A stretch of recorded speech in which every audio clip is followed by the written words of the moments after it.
Selamat siang pemirsa IDX Channel, kita kembali berjumpa dalam IDX First Session Closing. Sejumlah informasi dari dunia ekonomi dan bisnis akan kami sajikan untuk Anda. Bersama saya Rosalyn Chiu, inilah IDX First Session Closing, selengkapnya untuk Anda.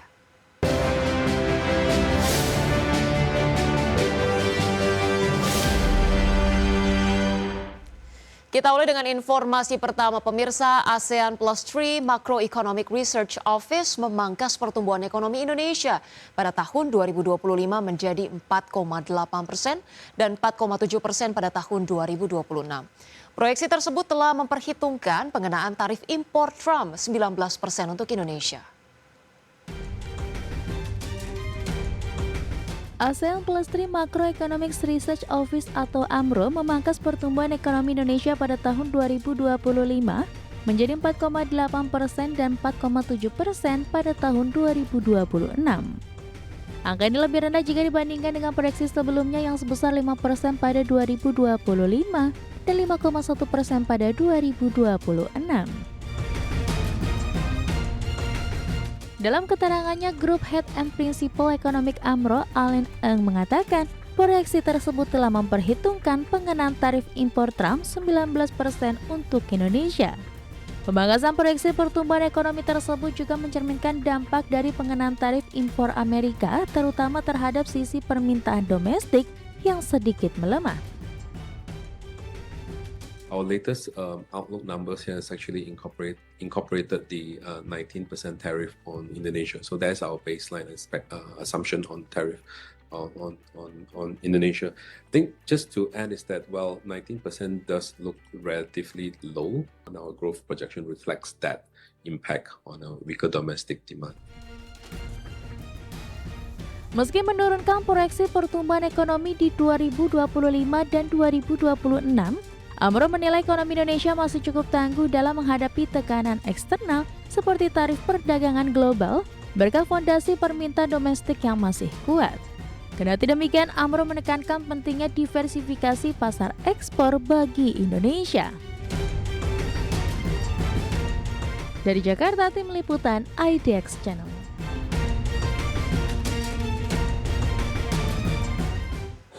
Ya pemirsa, sementara itu pemerintah optimistis pertumbuhan ekonomi Indonesia akan mencapai 5% pada akhir 2025.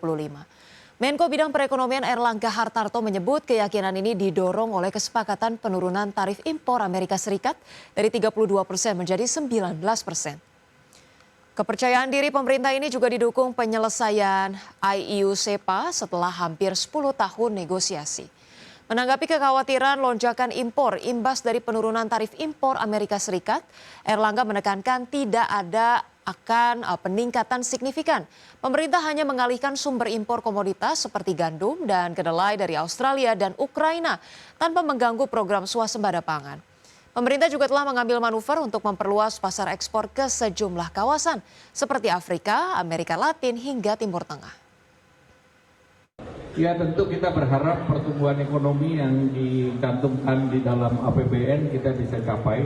Tadi kita juga tadi rapatkan khusus sebelum rapat ini dengan kementerian terkait bagaimana kita bisa menggenjot pertumbuhan ekonomi dengan pertama tentu IEU-SEPA sudah ditandatangani, maka ini kesempatan tahun depan karena hampir seluruh produk kita ekspor ke Eropa biaya masuknya nol.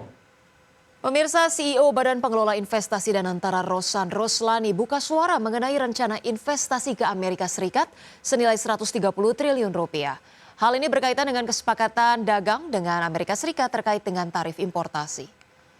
Menurut Rosan, saat ini rencana itu masih dalam tahap evaluasi. Selain itu, Danantara masih fokus investasi di dalam negeri. Rosan mengungkapkan investasi Danantara melihat berbagai peluang di semua negara, tak hanya Amerika Serikat. Adapun investasi itu harus memenuhi beberapa syarat, yakni transfer teknologi, penciptaan lapangan pekerjaan, hingga imbal hasil sesuai dengan benchmark. Melansir Reuters, Danantara dilaporkan berencana menandatangani kontrak rekayasa, pengadaan dan konstruksi senilai 8 miliar dolar Amerika atau sekitar 130 triliun rupiah dengan KBR Inc., perusahaan raksasa asal Amerika Serikat. Proyek ini akan membangun 17 kilang modular di Indonesia. Ya, kita evaluasi semua investasi tidak. Kita kan fokusnya di Indonesia dulu ya. Tetapi memang ada porsi kita bilangnya 80% 20% investasi 80% fokus di Indonesia, 20% di luar Indonesia. Kita lihat semua tidak hanya di Amerika tetapi juga di negara-negara lain. Yang penting bagi kami adalah bagaimana dengan kami investasi itu ada transfer of teknologinya dan juga ada penciptaan lapangan pekerjaannya dan yang juga tentunya penting adalah return-nya sesuai dengan benchmark yang kita bikin yaitu di atas cost of our capital. Jadi Pemirsa, Ketua Komisi 6 DPR Anggia R. Marini mengatakan sejumlah proyek prioritas yang dikelola Danantara Indonesia mayoritas masih terkendala masalah keuangan, struktural, dan bisnis model tidak sehat. Menurutnya kondisi ini sama saja menambah beban baru dan tidak sesuai dengan cita-cita awal pembentukan Danantara Indonesia untuk mengelola aset BUMN yang lebih stabil. Anggia mewanti-wanti potensi tumpang tindihnya kewenangan yang bisa mengganggu konsistensi arah strategi BUMN karena kehadiran Danantara tersebut, seperti alur komando dan pengelolaan dividen yang belum jelas skema dan mekanismenya. Kami juga mencermati 21 proyek prioritas yang dikelola Danantara yang sebagian besar masih dibebani masalah keuangan, struktural dan bisnis model yang belum sehat. Oleh karena itu restrukturisasi yang dilakukan sejauh ini juga belum menyentuh akar permasalahan dari skema pupuk subsidi yang tidak efisien misalnya sampai bisnis kilang Pertamina yang terjepit antara harga crude dalam dolar dan harga jual domestik. Dan pemirsa, berbagai informasi menarik lainnya akan kami hadirkan usai jeda berikut ini. Tetaplah bersama kami.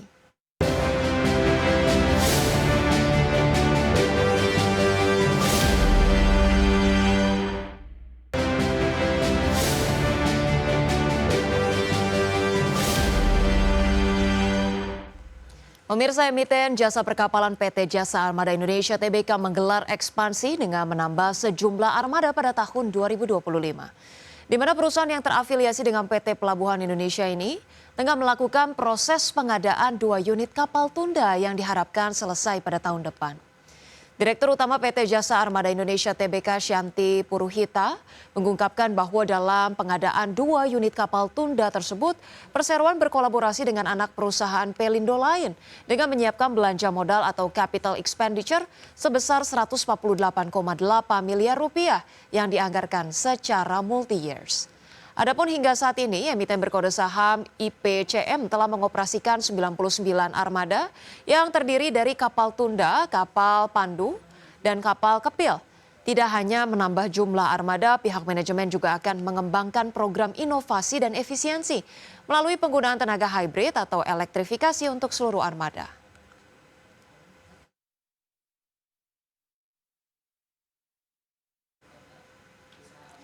Pemirsa, emiten produsen timah pelat merah PT Timah Tbk melakukan penambahan setoran modal kepada anak usahanya. Penyertaan modal tersebut dilakukan pada 23 Juli 2025 dengan jumlah 10 miliar rupiah. Emiten produsen timah plat merah PT Timah Tbk yang berkode saham TINS menambah modal salah satu anak usahanya yakni PT Timah Agro Manunggal atau TAM untuk memperkuat struktur bisnisnya. Penyertaan modal tersebut dilakukan pada 23 Juli 2025 dengan jumlah 10 miliar rupiah. Langkah ini diambil sebagai bagian dari strategi perusahaan untuk mendorong peningkatan produksi timah seiring dengan upaya efisiensi dan optimalisasi operasional di sektor hilir. Adapun setoran modal tersebut tidak akan berdampak signifikan terhadap operasional, keuangan maupun kelangsungan usaha perseroan secara keseluruhan.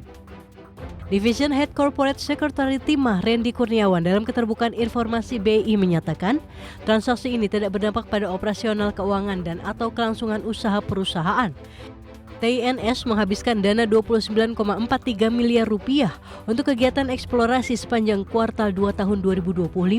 Dari jumlah tersebut sekitar 23,55 miliar rupiah digunakan untuk biaya operasional, sementara sisanya 5,87 miliar rupiah dialokasikan untuk investasi. Berbagai sumber IDX Channel.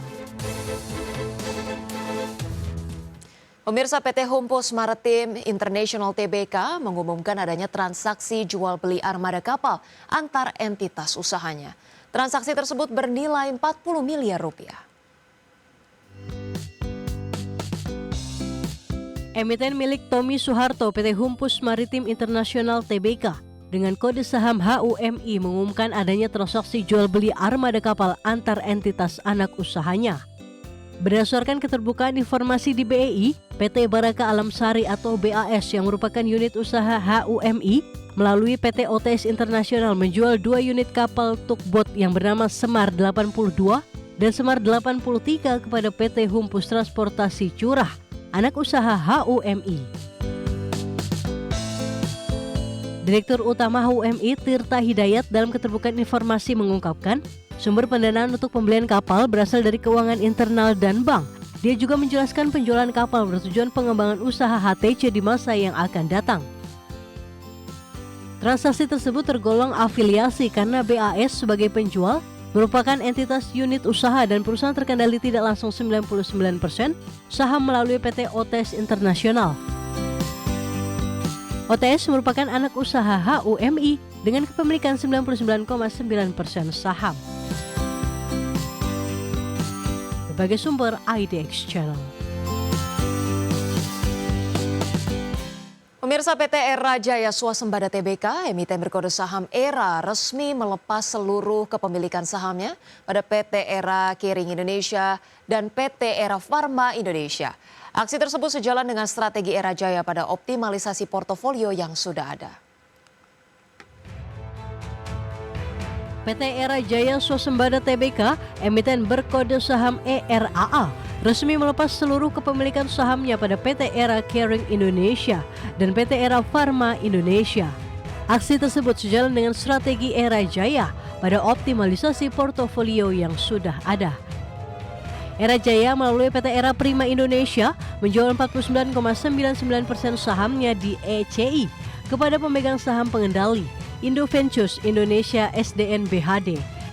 Dengan transaksi tersebut, maka Indo Ventures yang masuk ECI sejak 2021 dengan mengambil alih saham Kerming Farmasi akan menguasai 99,9% saham ECI.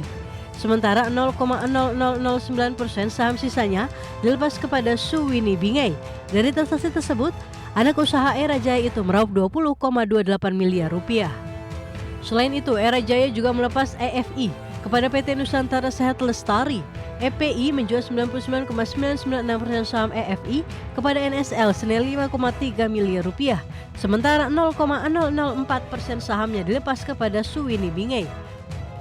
Kepala Bidang Hukum dan Sekretaris Perusahaan Era Jaya, Ameila Ellen, dalam keterbukaan informasi menyatakan perseroan tidak mempunyai hubungan afiliasi dengan NSL dan Suwini Bingei. Berbagai sumber IDX Channel. Nah, pemirsa, berikut kami hadirkan informasi seputar indeks harga saham gabungan pada penutupan perdagangan sesi pertama hari ini, pemirsa, 24 Juli 2025, di mana IHSG terpantau mengalami penguatan 1,22% atau menguat 91,1 poin ke 7.560,3. Tadi pagi dibuka di 7.485, menyentuh level tertingginya di 7.568,2 dan level terendahnya di 7.478,3. 316 saham menguat, 265 melemah dan 219 saham stagnan. Berikut kita hadirkan juga pemirsa informasi terkait dengan saham-saham yang menjadi top gainers pada perdagangan hingga penutupan sesi 1 kali ini datang dari BMRI dengan penguatan 2,78%, BBRI menguat 3,42%, kemudian ada AMMN menguat 2,8% dan Toba menguat 5,2%. Dari top losers pemirsa, BRMS melemah 2,26%, disusul MBMA dengan pelemahan 2,88%, ADMR melemah 3,2%, dan WIRG melemah 6,4%. Dari pergerakan sektoral pemirsa, sektor keuangan memimpin kekuatan atau penguatan dengan kenaikan 3,3%, barang baku menyusul dengan penguatan 0,7%, kesehatan justru melemah 0,4%, dan teknologi melemah 0,19%.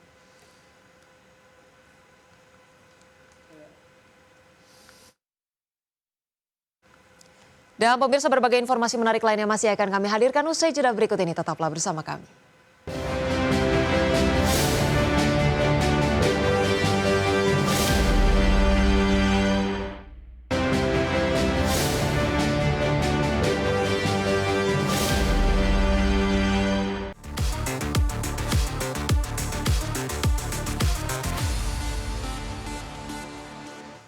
Pemirsa Anda menyaksikan TechBiz.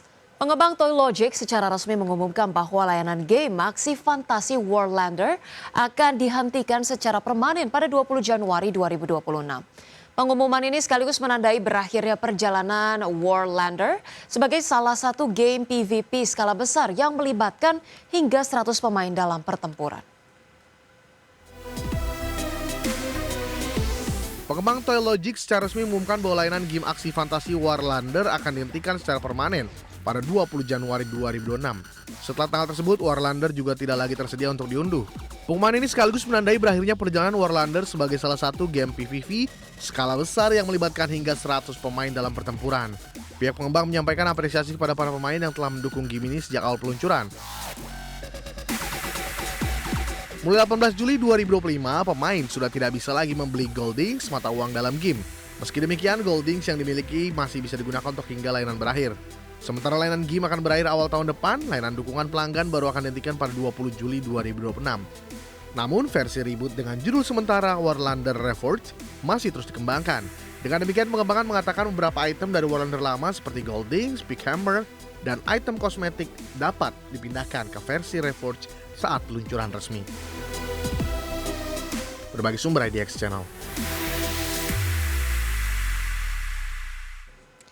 Pemirsa, perusahaan video game Amerika yang berkantor pusat di New York City, Atari dan juga Bandai Namco mengumumkan koleksi Atari X Pac-Man untuk merayakan ulang tahun ke-45 Pac-Man, di mana koleksi ini mencakup sejumlah barang termasuk edisi Atari 2600 Plus Pac-Man. Perusahaan video game Amerika, Atari dan Bandai Namco meluncurkan konsol edisi terbatas Atari 2600 Plus Pac-Man dalam rangka hari jadi game Pac-Man yang ke-45 di tahun 2025. Perbedaan dengan versi orisinilnya ada di desainnya. Atari 2600 Plus Pac-Man hadir dengan clear body dengan kombinasi warna hitam dan kuning khas Pac-Man. Di bagian depan ada ikon karakter Ghost Gang Atari yakni Blinky, Inky, Clyde, dan Pinky yang akan menyala terang saat konsol dinyalakan. Atari menghadirkan joystick nirkabel CX40 Plus dengan warna senada karakter Ghost Gang yakni kuning, merah, pink, biru, dan oranye. Atau tersedia koleksi game edisi khusus Atari X Pac-Man yang berisi game-game klasik Atari 2600 Plus dan Atari 7800 atau 7800 Plus seperti Galaga, Dig Dug, Xevious, dan masih banyak lagi. Atari 2600 Plus Pac-Man akan tersedia di pasaran bulan Oktober 2025 dengan harga $169,99 Amerika atau setara 2,7 jutaan rupiah. Berbagai sumber, IDX Channel.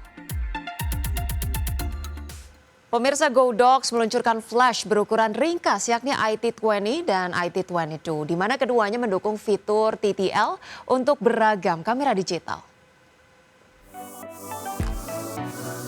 Godox meluncurkan flash berukuran ringkas yakni IT20 dan IT22. Serupa tapi tak sama, meski sama-sama ringkas, keduanya mengadopsi desain yang berbeda. IT22 terlihat lebih tinggi, bobotnya juga sedikit lebih berat di kisaran 52 gram. Sementara IT20 desainnya lebih melebar dengan bobot hanya sekitar 45 gram saja. Kedua flash ini mendukung fitur TTL dari beragam kamera dan bisa juga diatur secara manual. Pengaturan output kekuatan cahaya tersedia 6 tingkatan, mulai dari 1/32 hingga 1/1. Untuk konsumsi daya, keduanya bisa menghasilkan 700 tembakan cahaya untuk sekali pengisian daya. Jeda antara setiap satu tembakan juga cukup cepat, hanya sekitar 1,5 detik saja. Pengguna bisa memasang beragam aksesoris modifikasi cahaya seperti filter warna, diffuser, dan honeycomb grid dengan sistem magnetik. Kedua flash ini juga didukung aksesoris hot shoe riser untuk menaikkan posisi flash dan mengatur sudut kemiringan pantulan cahaya. Godox IT20 dan IT22 dijual dengan harga $50 Amerika atau sekitar Rp800.000. Pemirsa, pengembang dan penerbit video game Saber Interactive telah mengumumkan Clive Barker's Hellraiser Revival akan segera dirilis untuk berbagai konsol. Hellraiser Revival adalah game aksi horor pemain tunggal untuk bertahan hidup. Pengembang dan penerbit video game Saber Interactive telah mengumumkan game aksi horor bertahan hidup barunya yang berjudul Clive Barker's Hellraiser Revival. akan dirilis untuk PlayStation 5, Xbox Series, dan PC melalui Steam.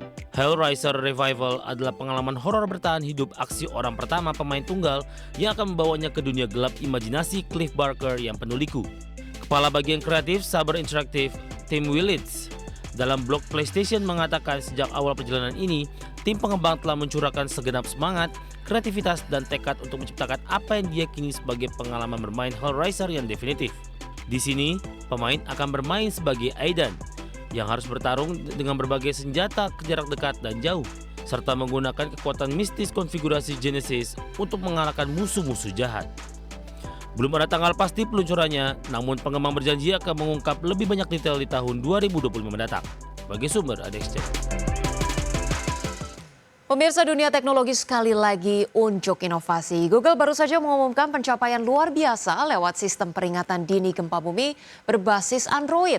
Sejak diperkenalkan pada tahun 2020, fitur ini telah mengirimkan hampir 790 juta peringatan gempa ke seluruh penjuru dunia, menjangkau hampir 2,5 miliar pengguna Android. Android Earthquake Alert memanfaatkan jaringan ponsel pengguna sebagai detektor dini. Sensor di ponsel mendeteksi getaran mencurigakan dan secara otomatis mengirim data ke server Google. Jika sejumlah besar perangkat di satu area melaporkan hal serupa, Google langsung menganalisis dan menghitung estimasi kekuatan serta pusat gempa, lalu secepat mungkin mengirimkan peringatan ke pengguna di area terdampak. Ada dua tipe peringatan yang diberikan sistem ini. Take Action Alert untuk guncangan sedang hingga kuat, meminta pengguna segera berlindung. Sedangkan Beware Alert diberikan bila guncangan diperkirakan lemah hingga ringan, bertujuan meningkatkan kewaspadaan tanpa menimbulkan kepanikan. Sistem ini telah diterapkan pada berbagai peristiwa bencana, termasuk saat gempa di Filipina serta Nepal pada tahun 2023, di mana jutaan orang menerima peringatan hanya dalam hitungan detik setelah gempa terdeteksi. Teknologi terbukti menyelamatkan jutaan jiwa. Google mengklaim median kesalahan estimasi magnitudo sistem ini hanya 0,25, lebih akurat dari banyak jaringan seismik tradisional. Selain di ponsel, fitur ini sudah tersedia di jam tangan berbasis Wear OS, memperluas jangkauan ke lebih banyak pengguna. Kedepannya, berbagai pengembangan akan terus dilakukan untuk membuat peringatan semakin cepat, akurat, dan merata. Berbagai sumber untuk IDX Channel.